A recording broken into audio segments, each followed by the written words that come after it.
Listen, man, anybody can be successful, but you got to understand something. It's hard. It's hard, man. You can take all the courses you want. It's hard. You can go down there to the church and hold your hands in a prayer circle. When you get through praying, it's going to be hard. You go to school, you can get all the degrees you want. When you get them degrees and you hang them on the wall, if you want to be successful, it's going to be hard. It's hard being successful. That's the first thing you need to understand. Come to these seminars and have these people come out here talk to you about success and everything, come out here and they do a nice job of it, but then you go back and think you got it. It's hard. I don't even know the speaker's name, but all these people that's up here, it was hard. That lady had the red dress on to get to where she at. It's hard. It's hard. Understand that. It's hard, man. See, and I talk real. I ain't got no paper. I ain't got no presentation. You know, I got some pictures if you want to see them, but I ain't really got them tied to nothing. It's a vacation. You want to know what my life is, just follow my wife on Instagram, because that doggone Marjorie be balling. That girl right there, that's my chick, though. That's my chick. She's my wife and my chick on the side.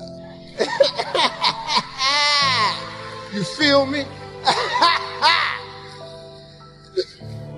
I was telling you that I lived in a car for 3 years. In my 30s, I was homeless. I was homeless based off of a decision I made. October 8th, 1985, I walked in a comedy club for the very first time. Never been in a comedy club, but I had been writing jokes all my life. 2 years, I was writing jokes for a dude taking my jokes, going to a comedy club. He was paying me $10 for it. I had never been to a comedy club, had never heard of a comedy club. I was writing for a buddy of mine named A.J. Jamal. He would pay me $10 a joke. One day, I was writing some jokes for him, and I was over his house to drop him off, and this girl named Gladys Jacobs came over to the house, and she said, "You the dude that's writing the jokes for A.J. Jamal?" I said, "Yeah." She said, "He the funniest dude at the comedy club." I said, "At the what?" She said, "He's the funniest dude at the comedy club." I'm 27. I've never heard of a comedy club. Now, all my life, I wanted to be on TV. I'm going to tell you that story a little bit. But I just said, man, at the comedy club, she said, "You should come." She said, "Why don't you tell the jokes yourself?" Really? Tell the jokes myself? She said, "Yeah." Now I'm thinking, I said, man, this could be what I've been asking God my whole life. See, some of you in this spot where you keep asking God, what do I do next? What's my next move? You know the hardest thing about your life? Trying to figure it out. Ain't that hard? But do you know that you ain't supposed to do that? Do you know that God already designed you for a purpose in life? And if you would just simply ask God what it was, he could guide you to it. And the search for what I'm supposed to do will be over. But oh no, we so busy figuring it out. I got news for you. How to do something, the how-to is none of your business. That's what I never knew. So I was just wanting, man, to just... So when I was in the San Francisco airport getting ready to get on the plane this morning, the lady behind the counter, when I got me an iced tea to drink, I asked her how her day was going, and she started talking about her 3 children and how she was going to leave work as soon as she could to help them get into school. And I listened to her for a moment, smiled, and told her I thought she was a good mama. Paid $1.50 for my iced tea and gave her a $20 tip. Listen to me, I want to tell you something. When leaders stop valuing people, they should stop leading people. This is not, hey, this business is a people business. It's a people business. And the caring and the loving and the valuing people is the core of longevity and success in leadership. I wish I had time to go on, but I've got to give you the other 3. Okay, the rule of 5 for lifting your lid. Every day I lead myself, right? Every day, what do I do? Secondly, add value to people. Number 3, every day I study leadership. Every day.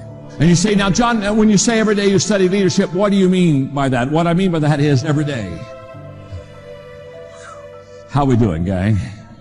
Every day I study leadership. You see, again, back in the 70s, I heard Earl Nightingale say these words: if you will take 1 hour a day, every day, for 5 years on a certain subject, and every day for 1 hour, we'll study that subject for 5 years, in 5 years, you'll become an expert on that subject. And that was in the middle 1970s, and I said, I think I'm going to do that. I think until 1980, I'm going to spend an hour every day just studying leadership. I'm going to read leadership books, and I'm going to get around leaders. I'm going to study leadership. And by 1980, I'll be a great leader. And I did that every day until 1980. And by 1980, I thought, oh my goodness, this works so good. I think I'll do it until 1985. And so every day I did an hour of studying leadership until 1985. And I thought, oh my gosh, I know so much more in 1985 than I knew in 1980. I think I'll wait and go on to 1990. And so then I went for every day till 1990. I thought, man, I'm writing leadership books and they're buying those suckers and life is good. I think I'll do this every day. 1980. What have I done? Can I tell you what I do every day? The Lord told me to tell you He controls the speed of the spin. That no matter how fast it may seem to you, God knows just how fast to spin the wheel without allowing you to fall off. And He told me to tell you to take notice of the fact that you're still here. That no matter how fast your life was spinning, God sustained you because He controls the speed of the spin. Somebody say He controls the speed of the spin. Don't be worried. Don't be anxious. Don't be worried because God controls the speed of the spin. He knows how fast to take you, to shape you into what He wants you to be. He controls the speed of the spin. People coming in your life, people going out of your life, and people clapping for you, and people trying to crucify you, sometimes all in the same day. You get a good call and a bad call. You get something that lifts you up, you get something that takes you down, and God said, don't worry about it. It's not them in control. God said, I control the speed of the spin. I don't know who that's for, but the Lord told me to be sure and tell you that while His hand is moving on the top, His feet is moving at the bottom. For the feet of the potter control the spinning of the wheel. And God said, I'm controlling the speed of the spin. It's not your mama. It's not your enemies. It's not your haters. It's not your naysayers. It's not your ex-husband. It's not your ex-wife. God! God controls the speed of the spin. And while the clay is spinning, the potter says nothing at all. Lord, how long will my life be in an uproar? I had to move over here, and then I had to move over there. And by the time we got settled in here, we had to move again. And this job shut down. I had to go to that job. And all the while it was spinning, the potter says nothing at all. Because He has placed you on the wheel and He's shaping you in the spin. The only thing He does is every now and then, while He's spinning, while it's spinning, He touches you. Throw your hands up and say, touch me, Jesus. If you're not going to stop the spin, just touch me every now and then. If you're not going to stop the spin, just touch me every now and then. If you're not going to stop the spin, just if you just let me know that you're still there.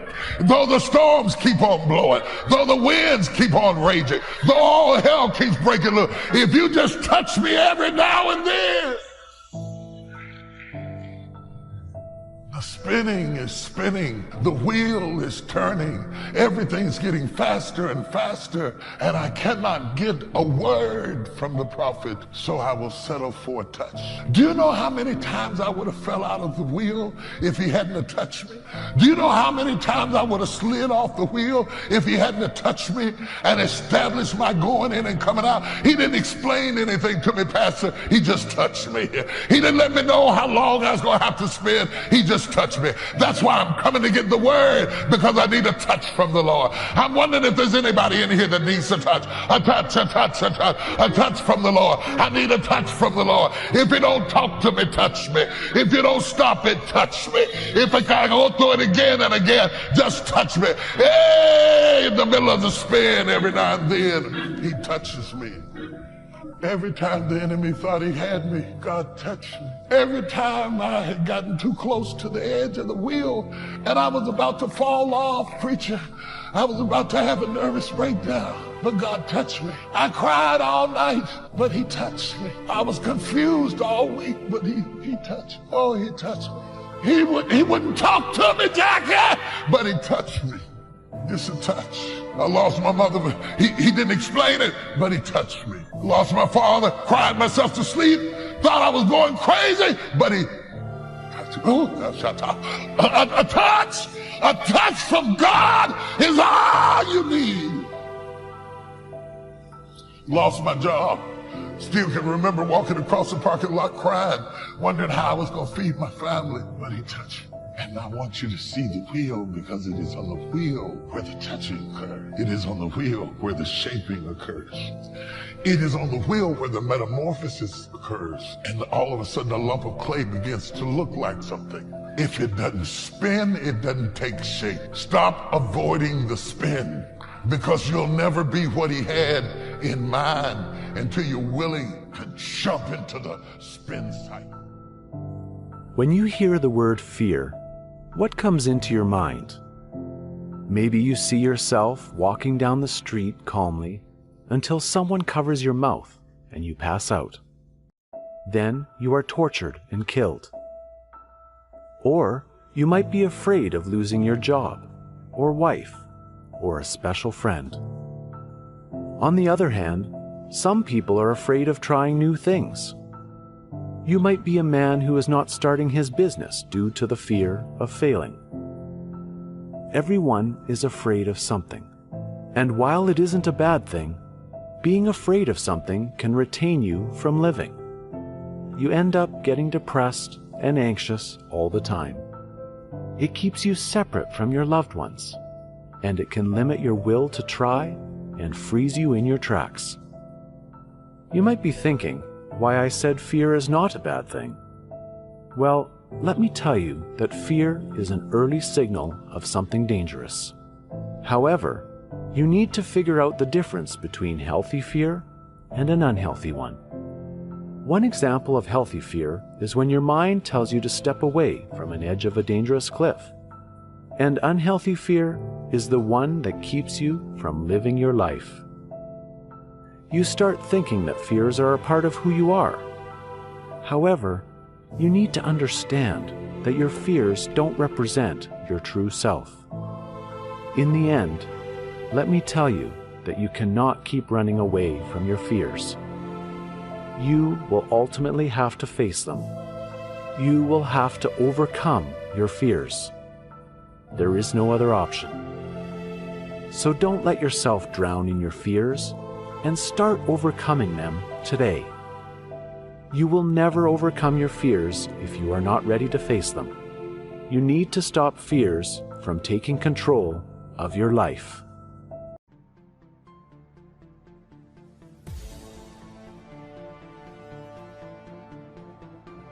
You will not defeat me. You will not destroy me. Some of you are so ignorant. You've been through so much hell. You gonna quit now? You should have quit 10 years ago when you got raped. You should have quit 10 years ago when he walked out on you. You should have been quit. You don't quit now. It's the 10th round.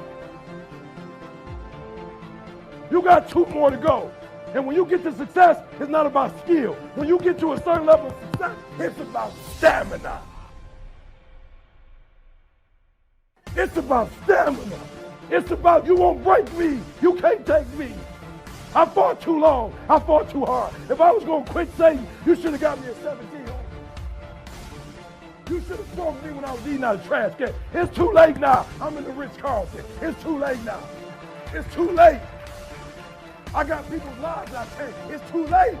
You should have broke me a long time ago. I'm unbreakable now.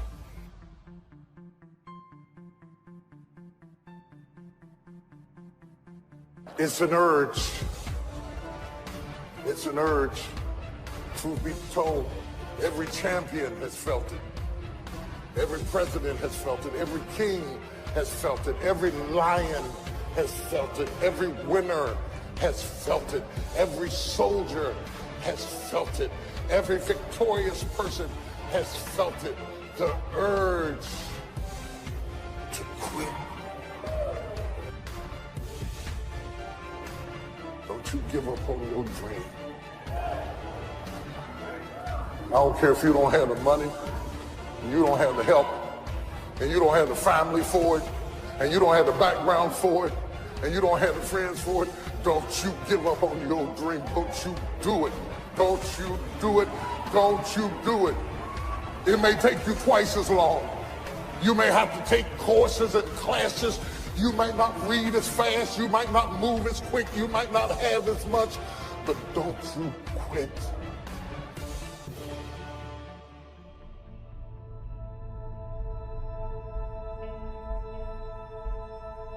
Do you define yourself by your emotions? Do you define yourself by your status? Do you define yourself by your lowest point? Do you define yourself by your highest achievement? All of that is dangerous.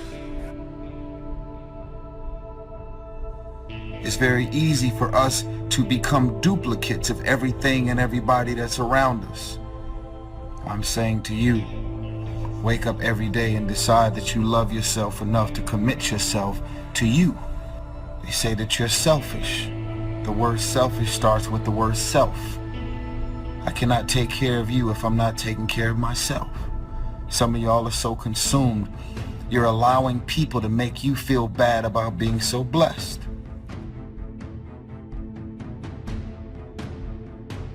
Gratitude erases negativity. I'm gonna show you how this works. If you wake up in the morning and you start having negative thoughts, man, this ain't my day.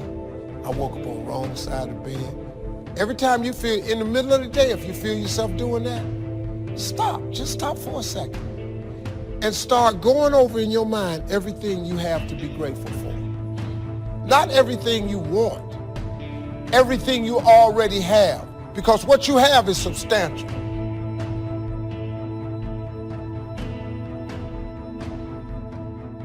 Because the moment you start believing that you are what you do or you are what you went through, there's a bleeding on the inside that happens when your sense of self-worth flows from what you do and what you go through. Every multimillionaire and every multi-billionaire in this world that are living on the top have all decided that I'm going to commit myself to this career, this vision, this goal. They're going to call you names. They're going to say you're corny. They're going to call you a square. Those are the characteristics of a champion. You have to accept that all your excuses are lies. They are lies, all of them. Think about the things that you tell yourself, the lies you use to rationalize taking the easy road. Taking the easy road and leaving discipline behind. Think about them. Which story are you telling yourself? The one of your own life or hiding in the story of other people's lives? We hide in the story of other people's lives through gossip of people that are around us, talking bad about them. Those are all stories about other people's lives. Are you in the story of your own life?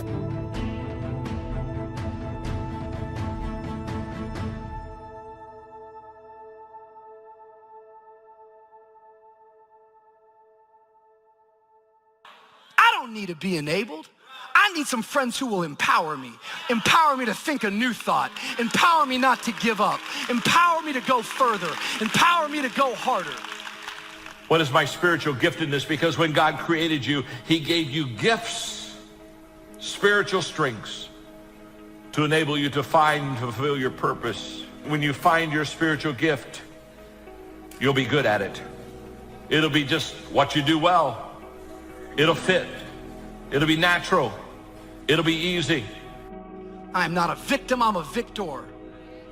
And my present situation does not define my potential destination. Life doesn't happen to me, life happens for me. So spare me your sympathy. I don't need any of it. What I do need is your strength. What I do need are your strategies. I need you to empower me so I can step into the future God has called me to. You buy a ticket on a train or a plane because you want to go someplace, and you know exactly where you're going. You may have to change planes in a different city, your flight may be canceled, and you may have to switch to another flight, but you will persist. You know where you're headed, and you're quite determined to get there. That's goal-directed behavior in its simplest form. You've got a lot to give. You have a lot to offer. The fact that you're still here means that your business is not through yet. The other thing that keeps us from reaching our goal is not feeling worthy. Because see, when you don't feel worthy of your goal, you'll begin to unconsciously engage in self-destructive behavior, like procrastinating, constantly putting things off, squandering your time, and that's what life is made of. Do you have character? Are you for sale? Your future depends on your character, not your charisma. And most leaders, whether they are politicians, preachers, or parents, they try to live off their charisma. They try to live off their talent. There's so much we're learning right now. We may not know we've learned it until way on the other side of it. You don't really realize life lessons until later. You know that, right? It's later that you say, oh, it was good for me that I was afflicted. Oh, it's good for me that they told me no. And it's later that we see the lessons. A lot of times it's later that we see the lessons. When you start to pile them into life, what's your distraction? Just be honest. Are you distracted by ESPN? Are you distracted by movies, video games, gossip, haters, right? Your problems. Are you distracted with things that don't matter in your life? There's all these things competing to get you to not be focused. How about your insecurities? How about your fears or your problems? Are you using all of these? Do you your relationship issues, does it distract you from your big goals? Do you let these things, do you almost willingly do it? It first starts with decision on your part. And may I add, well, you should decide. Why let worry continue to take money out of your pocket and bank account? Why let worry any longer keep you from becoming all you can be? It's a burden you can get rid of. Why not be rid of those sinking, nagging feelings that all is not going to be well, that you can't do it? Worry is undue concern that takes up too much of your mental and emotional time. Most of us are willing participants in our own distraction.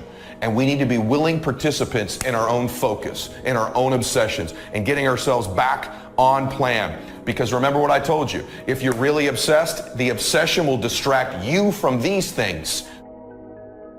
I'm saying that regardless of the presence of those negative influences in your life, the best thing you can do, the most empowering thing, the strongest thing, and ultimately the wisest thing, is to accept responsibility for your own destiny, plain and simple. Just start working at it just a little bit, but do find out what your work is and hold on to it and don't let your dream go. I think that many of us don't go the next step because we don't know what to do yet. And I say that the reason that we don't even explore the possibility of what to do is because subconsciously we don't believe that it can happen for us, and we don't believe that we deserve it. The lesson of letting go is not only that external events cause us to let go. The way God changes us is transformation from the inside out. Vision without values is destiny without discipline. No matter how great your vision is, it can be destroyed. So your destiny depends on your personal discipline. Character will always protect your vision. There's all kinds of different ways to break. You can break physically, you can break mentally, you can break your heart, you can break your spirit, and none of those are fun, and all of those are gonna leave a mark.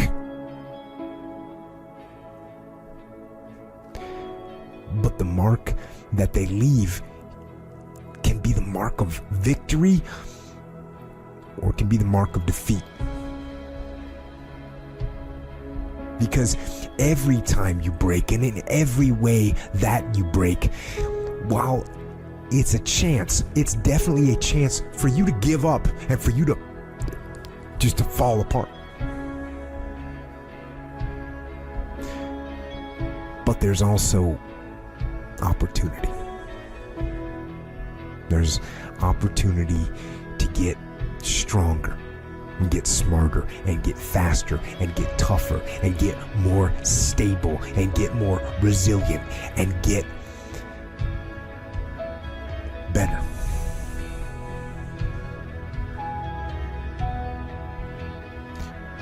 When you break, you have the opportunity to show the the whole world what you are really made of. So if you break, the fight isn't over. In fact, if you break, the fight is just beginning. Let me tell you something you already know. The world ain't all sunshine and rainbows. It's a very mean and nasty place, and I don't care how tough you are, it will beat you to your knees and keep you there permanently if you let it. You, me, or nobody is gonna hit as hard as life. But it ain't about how hard you hit. It's about how hard you can get hit and keep moving forward. How much you can take and keep moving forward. That's how winning is done. Now, if you know what you're worth, now go out and get what you're worth. But you gotta be willing to take the hits and not pointing fingers saying you ain't where you wanna be because of him or her or anybody. Cowards do that, and that ain't you. You're better than that. Move on. Straight up, move on.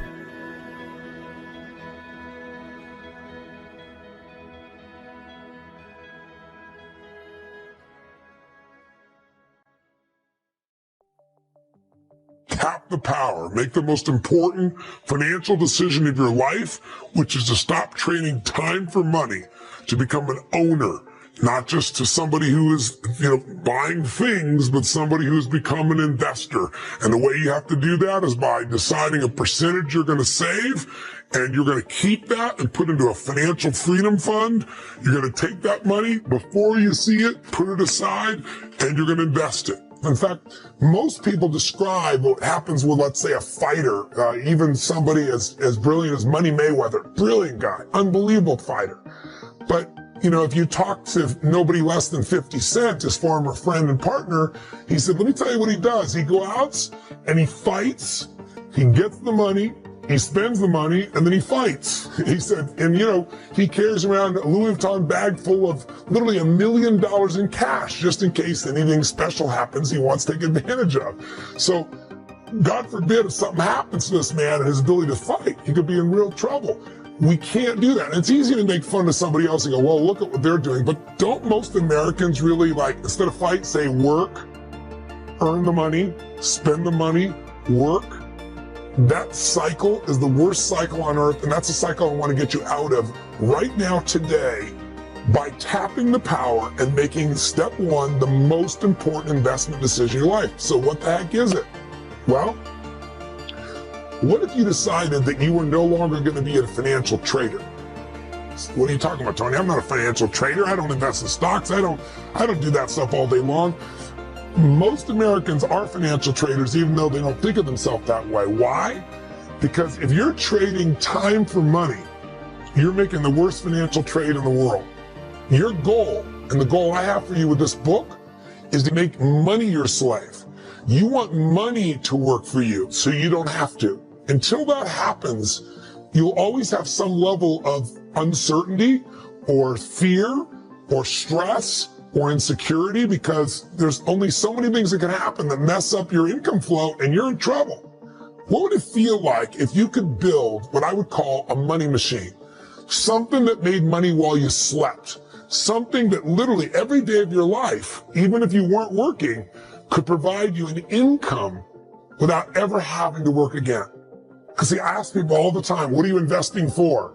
And people say, well, I don't know, do my 401k so someday I can retire, or I'm investing so that I can get, more assets or a bigger nest egg. No, you're not. You're investing for one thing and one thing only. You're investing because you want an income. You want an income that will last longer than you live. In fact, I mentioned before, the number one fear of baby boomers today is that not they're going to die. That's their number two fear. The number one fear is I want to run out of money while I'm alive. And millennials have the same fear because, according to statistics, about 70 to 75% of the people are going to run out of money before they die. And we're all living longer, so the chance of that happening is off the charts unless you and I create a money machine. What does that mean? It's really simple. The most important financial decision of your life is deciding that a portion of all the money you earn in your life is yours to keep. That you're not going to give it up. It's for you and for your family, and you're going to keep a portion of what you earn forever, and you're going to grow it. That you're not going to give it to, Kate Spade. You're not going to give it to the Gap. You're not going to give it to whoever you normally gave it to. You're going to keep that for yourself, and you're going to grow it into something that literally will make it so you don't have to work as long as you live. I call it a money machine because it's really simple. If you were to just think of yourself right now as you're a money machine, if you take a look at this graphic, here you are, you work your tail off, and what happens? You use your efforts to get money. You trade time for money, you take work and effort for money. But what if you just did something so simple? You already know to do it, you're just not probably doing it at the level that you could. What if you made a decision that a percentage of what you earn, you're never going to see it? It's just going to instantly and automatically be put into building this money machine, where you're going to take a portion of what you earn, 10%, 15%, 8%, 20%. You get to decide the number, but a portion of what you earn, no matter what, before you ever see it, it's almost like a tax, but the tax is paid to you instead of the government. The tax is for your future self. The tax is about creating financial freedom, so you're not like most people who can end up their life being stressed out all the time, where you're the person that can do what you want, when you want, where you want, with whomever you want, because you got freedom. How do you get there? You take a portion of this money that you've done right now and you've earned, you automatically start to fill up this money machine. Problems need energy to live. I want you to own that. Remember this. Problems need energy to live. And so the concept should be that we solve problems, but we don't have to pour and deplete ourselves of energy. Because the more energy you give something, the more it expands. We want to be in the max out universe. We want to pour our energy and expense our energy towards the solution, not towards the problem. So the first thing I want you to write down is 90% of your energy, focus, time, and thought should be towards the solution, not towards the problem itself. This is a mistake most people make because they expend all the energy into the problem. They obsess over the problem. And when you expand energy, it grows to survive. And the problem gets bigger and bigger and bigger and bigger, and the solution becomes more and more difficult. So the first thing is, can you consciously begin to focus on energy expansion into the solution, 90% of it into the solution and not into the problem? What we do is we repeat that problem over and over and over again, and we magnify it to the point where we don't come up with realistic solutions and we deplete ourselves as energy towards the solution.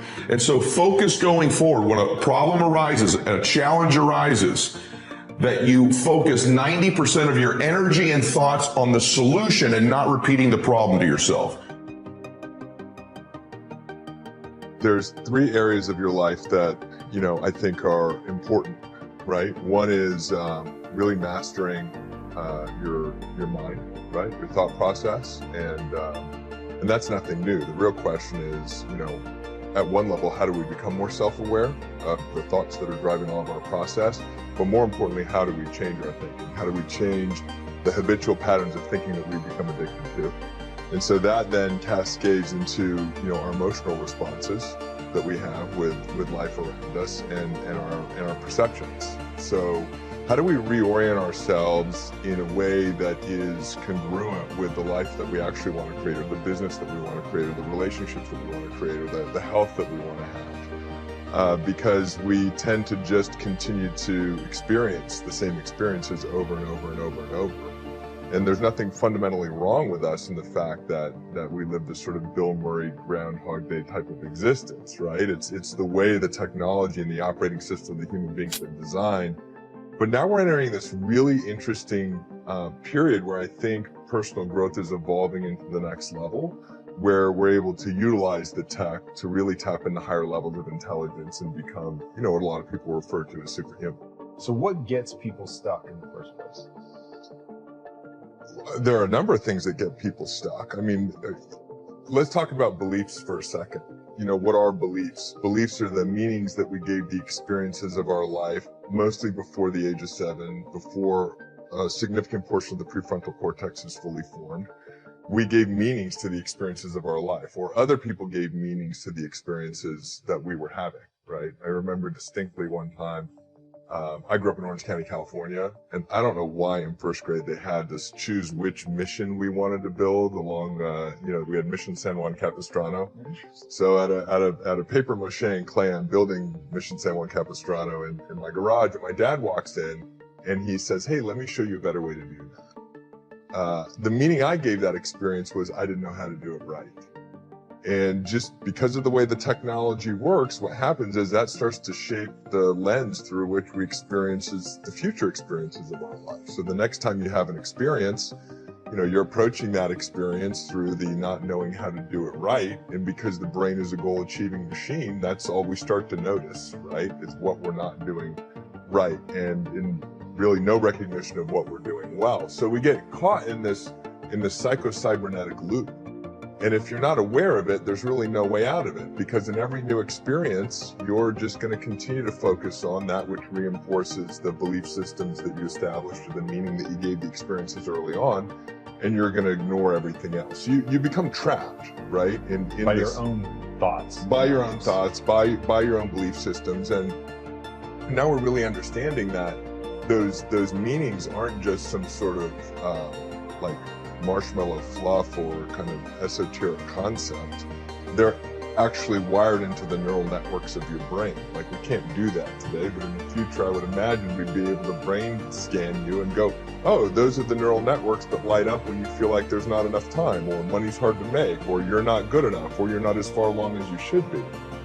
And for years I struggled in the current model of personal growth, because it's one of those things where, like, the current model lends to self-awareness. And when I'm speaking on stages, I say, how many of you are aware now of your limiting beliefs? And everybody raises their hands and say, how many of you have done the events, you've done the programs, you've done the coaching, you've done the different protocols, you've done the modalities? And make no mistake, I'm not criticizing them, right? This is an evolution of our own ability to change ourselves. And everybody raises their hand, right? They've been in the work, but now they're acutely self-aware, and they have no idea what to do about the patterns of thinking that they're aware of that are causing the stress, anxiety, and overwhelm and holding them back. So that's where I was at one point. And if there was like a question or a quest I was on, it was, how do I go beyond self-awareness and actually begin to change the way I think? You look around you at the people you admire, they have certain qualities. I mean, you've got friends. Why do you like them? Generally, they have an upbeat attitude on life. Generally, they're generous people. They're humorous people. They're people that do more than their share. They're people that are thinking about something nice they can do for you. And all of those qualities attract you. And none of those are innate at birth. I mean, you can acquire those. And then there's other people that turn you off. And they have habits. They take credit for things they didn't do. They don't show up on time, whatever it may be. They're a little dishonest about things. And if you're looking at your life at a young age like you are, and you can choose what kind of a person you can be, why not be the person you admire rather than the person you can't stand? It's so simple. So just write down the qualities you like. Take your 5 best friends. Why do you like them? And just write down those qualities. And you will find there's no quality there that you can't have yourself. And similarly with the 5 people you can't stand to be around, put those things down that turn you off about those people. And if they turn you off about them, why should you possess them? It's so simple. It's not like something complicated that you think you should be learning with an advanced degree in school. It's not as complicated as investing in the stock market. No, but it's enormously important to have people work with you in life. Right. They're going to work with you in life if they like you. And they may occasionally, I mean, if you're in the Army or something, you may work for somebody that you don't like. But by and large, you're going to get the best out of people if they feel good about you. And it's just so easy, but you've got to develop the habits early, because you can't say I'm going to suddenly become a terribly attractive person when I'm 60. It just doesn't work that way. So pick up the right habits now. And I will guarantee you, if you actually just write down those qualities and think about it, you will find you can have every one of the attractive qualities, get rid of the ones that are negative, and your life will be different. I think if a Michael Francis was a father figure type, probably, and I would have probably done a pretty good job at it. Fascinating. Yeah. If I had a father figure like a Michael or a Sonny or one of those guys, most likely. Gotcha. Do you think like a gangster at times? You have to. There's no question about it. In the business world? Sure. Oh, you have to think that way. Interesting. Oh, you have to, especially in the world of, look, we're friends, we may talk here, but within your world, the bigger you get, there's a lot of people that are not happy about your brand getting bigger. Sure. You're opening up more gyms. This is not exciting to a lot of other people that own gyms.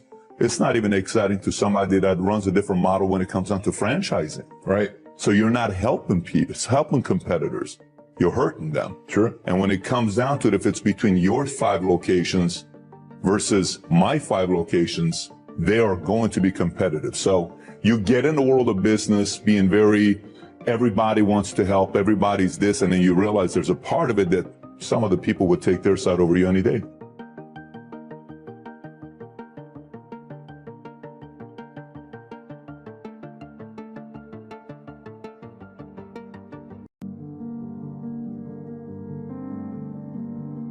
So we're going to talk about just recognizing our ego when it shows up, because for me, either someone else points it out to me, close to me, or I see it in myself. If you have to wait around for other people to tell you, hey, your ego's out of control, it's too late usually. But to look at people who are better than you and know they had to have sucked at one point in time. Okay, there's somewhere along the end of this tunnel, there's got to be a light. I just got to keep going. That's what life is. It's always going to be about business. Business is not a game. Business is business. And that's what your life is about. If you put in the work, they can't stop you. Don't you realize that you are known? Don't you realize that you are special? Don't you realize you were put it for a reason? Because you were born to prosper be. Great pursue your own version of happiness that's wrapped in your capacity. Your ability to believe in a dream even. If nobody believes in you, it's 2 people born in the hospital every day. It's a person that's born in the hospital that's going to get a job. It's somebody born in a hospital that's going to give them a job. So we've got to be able to see our ego when it rears its head, be aware of it, and it loses its power over us. We can go back to being our real selves, which is point 1 today. You can't love yourself if you're not being yourself. You can't love yourself if you're not being yourself. And when our ego shows up, in a minute, I'm going to show you some not so subtle ways egos show up. And you're going to see what I mean about maybe your ego is present. But remember this, when ego shows up, we're not ourselves. We're not connected to God. In other words, if you can let go of your ego, you can let God in. When you can let go of your ego, you can let your real confidence in. When you let go of your ego, you can go really become who you were born to be. And so oftentimes, this is so important you get. You may be losing right now because of your ego. Because of your ego. Because you're not feeling good about yourself. Yeah. And that takes ego, and right? Ego, yeah, I was going to say, I mean, ego drives, you to be successful, me to be successful. Ego is what's driving you. The problem is when you let ego go too far. Yeah. And, everything takes balance. There's a dichotomy in everything. Every part of you has a dichotomy. You can get so into the physical aspects of things that you end up like doing a bunch of steroids and going crazy and ruining your health. Right? Yeah. That's not good. Right. The other end of the spectrum, you can sit around and play video games and turn into bodybuilding is a great example of that, because when you start lifting weights, you're like, God, I'd like to be stronger. And so let's get into some of the things that are indicative of big egos. The really obvious ones that I want you to look at when they rear their head, sometimes for you or others. But then we're going to go to the not so obvious ones, and then we'll talk about a solution. So here we go. Here are some of the signs that your ego is taking over in your life. Number 1, defensiveness. It's not one you'd think of, is it? Defensiveness. You ever meet somebody who's very defensive, very reactive about whatever their situation is or whatever you're asking them about? Their ego is rearing its head. Sometimes we need to respond to criticism to get better, and when we're defensive about it, that's our ego rearing its head. So in yourself and in other people, do you see any defensiveness patterns for you? This is an ego issue. Number two thing that's ego issue is always trying to be right or prove what you're saying to be true in excess. If you ever meet somebody who's kind of going out of their way to prove what they're saying is true, this is usually their ego taking over because they know what they're saying may not be true, and this is their ego rearing its head. The second thing is the need to always win in a disagreement, the need to always win in a fight. You start getting a little bit bigger. You're like, oh, look at that. I got a muscle. Woo, this is cool. And then you keep going, and then you keep going. But some guys get so, they won't stop until they have 22-inch arms, and they want to have thighs that are so big they have to walk like they've got a barrel in between their legs. And, you know, and they just can't help it. They just take it to some completely unhealthy place. Yeah, that's rough. Yeah, well, it's just the nature of trying to get good at something. You got to recognize what's good and what is just, for some people especially, they're just experiencing way too much pressure. And that pressure, a lot of times, it's just an imbalance in perspective. And some of it's, like, I was talking to this mom once. Her daughter does gymnastics with my daughter, and we were talking about kids killing themselves where she used to live. She used to live in one of the really wealthy tech areas outside of San Francisco, and a bunch of kids that went to school with her daughter that were like 15, 16, were jumping off bridges and shit. Like, it was like an epidemic. You get to decide which one. I want you to take a long, hard look at the people you surround yourself with. You can't expect to become a millionaire when you're hanging out with drug addicts. You cannot expect to become the absolute highest level version of yourself. You surround yourself with people that never want to see you do better than them. Waking up the goals that you want to achieve. You hear people say all the time, nothing personal, it's just business. That's true. You got to bury your emotions, and you got to be about your business. You got to be about the action. And if you put the action out there, then you will get a reaction. Let's just make sure that the reaction is productive and it's getting you in the position that you need to be. Action is important. Words are words. Action gets things done. Are you prepared to do that? Are you prepared to take it to the level and beyond?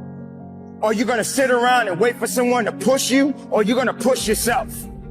Or are you going to have the right attitude to drive yourself to that level and go beyond it? Or are you going to just make excuses?